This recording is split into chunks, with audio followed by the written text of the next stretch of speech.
fellow collectors, and welcome to Long's Toys. Today we are taking a look at the Rider Kicks figure for Kamen Rider Double Heat Metal. So we have done probably most of the main characters in Double. Now we're getting into the individual forms, which is pretty cool. Luna Trigger also exists, Joker also exists, and I'm pretty sure Cyclone Joker Extreme is very quickly on the way. So I would think we're probably getting pretty close to done with Double, and I'm wondering what series they're going to pick next for Rider Kicks. I'm really hoping for Kiva, because I would really like figures of all his different forms. But then again, they could just do Kiva in Soto Chronicle. Either one. Just give me Kiva somewhere. In any case, we're taking a look at Heat Metal. Here he is. Looks very cool. Looks like he comes with two different versions of the staff. A longer one, and then also a small one for his back, which is actually pretty cool. So you can see the smaller one on the back there. But it shows you how you can buy a double, and you can also get the bike. I think they came as a package. For a second I was trying to remember if you could buy double by himself, but I don't think so. I think you have to get them as a package. And then of course here's Luna Trigger that I mentioned, and then they're throwing in Metal Cluster Hopper from 01. Also available in the line. So gonna go ahead, get Heat Metal. I almost said Metal Hero. That's not a thing. I mean, it is a thing, but it doesn't make sense for this review. Anyway, nice picture of the figure over on this side. Then you get a picture of the suit over here on this side. That is one thing I always like about the packaging for these. You get a figure, and then you actually get a picture of the suit as well. Makes for nice display. So very cool. Gonna go ahead and get Heat Metal out of the box, and then we're gonna take a closer look. Taking a closer look at Heat Metal out of the box, I think for the most part he looks pretty good. It is very apparent though that they just molded the torso out of the silver color and then painted the red over top of it, because you can see kind of in the joint wells that's still the silver color, which is kind of a bit of a bummer. I also am kind of bummed that they couldn't spring to mold this joint out of red instead. I mean, these arms are made out of red plastic, but the joints aren't. You can see here there's a pin in the other color, as well as this hinge that the shoulder pad attaches to. Not a big deal. I mean, you already have red plastic because you're molding the arm, and you have the mold. Just pour red plastic into that mold and then give me a joint out of red plastic instead. I don't understand why they couldn't do that. So, minor nitpicks. I mean, the figures are decently inexpensive. I think they're usually somewhere in the area of like 15 to 20 before shipping, so they're not ridiculously expensive. But just a couple things. And I will shout this from the rooftops. As little paint applications as Double has, you can't even continue that silver around the whole arm. And now they're skimping even more. Look how this stops early. It doesn't even go to the halfway point anymore.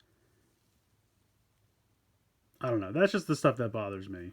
Because, I mean, I understand for, other riders or other forms where there's a ton of paint on the front. Double does not have a ton of paint. You could give me the full extension. All you'd have to do is paint this, this, and this all the way around on both sides. That's all we're looking for. That's it. At least they give you the belt all the way around. I appreciate that. I do appreciate that. But do you know what I'm saying? It's not much. It's not much. That's all we need is 3 more paint apps aside, and they're very tiny, very minimal. I don't know why they can't hook us up. Where they do hook us up, I will give them credit, is the accessories. So you have, and this thing has a technical name, and I do not remember it. I'm going to call it the Metal Staff, because I don't remember its name, and I apologize. But this is a nice length. I think this looks really good. You can give him the, pose this behind his back kind of a situation, something like this, which I like. We'll get the hand, and then he does come with extra hands, so we'll pop this out, pop this one in, and he can do the pointing. I'm not great at posing figures, but come on, help me out here. There you go. And then the silver hand is like a full-on pointing finger, so if you want to do the count up your sins, probably better to do it with this. But I thought they were both the same, I'll be honest, when I quick looked at them in the bag, and this one's a little bit more of a, it's kind of pointing, but he's got a fanned out finger instead of a hard point, so. But I think that's cool. I think it's pretty neat that you can replicate these kinds of poses. I think that looks pretty good. You could probably even do it And I was going to say maybe get a little bit more organic, like it's resting on his shoulder, but I don't really think so. I can get pretty close. Yeah, unfortunately not really. But I still think it looks pretty cool. I think it's a pretty neat pose. Anyway, so for other accessories, you do have the tiny shrunk up version of the staff, and it does have a peg, as you can see. So you can come on the back and you can peg that in, which I appreciate. I think that's a really nice detail because I always liked, that look of him having the staff on his back like that. So I do appreciate that. So if they had to skimp, like they always skimp on, not painting the back, and I think that's a bummer. But I feel like the reason they skimped out not even the full front is because of the number of accessories. And I have to say, this is definitely more accessories than RKFs are used to getting. Like, this is definitely like a new budget line, and I have to give them at least some kind of a break. When you would get like the Bottle Change Rider series or even like the Level Up Rider series, those things were usually like $30 a piece. So they weren't quite twice as much as these, but like 1.5 times as much. So you'd get more accessories, you'd get more paint, etc., etc.